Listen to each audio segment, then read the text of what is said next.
Because it's scary and it's frustrating. We meet Nicole Johnson at her home Monday after she called RTV6 for answers. Her daughter, a student at Martinsville High School, afraid to go on camera out of fear of retaliation. I became aware of the fact that it was something much more serious. Principal Nick Sears sending out this email last Thursday notifying parents the school was investigating graffiti on a men's bathroom stall door.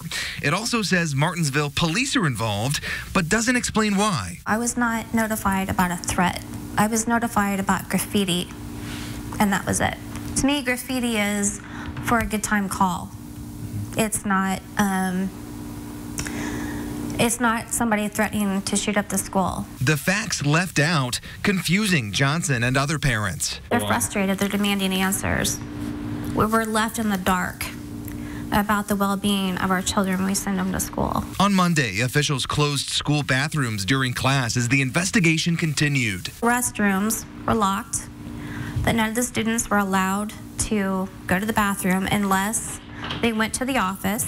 Not long after RTV6 started asking questions, the district sent out a new email to parents, this time including the word threat to describe the vandalism. I just can't understand why all this stuff is happening if they have the situation under control. Martinsville schools calling the threat unsubstantiated, but in the future, Johnson says she hopes the district will include all the facts from the start. They need to be transparent, a lot more transparent. Reporting in Martinsville, Matthew McClellan, RTV6.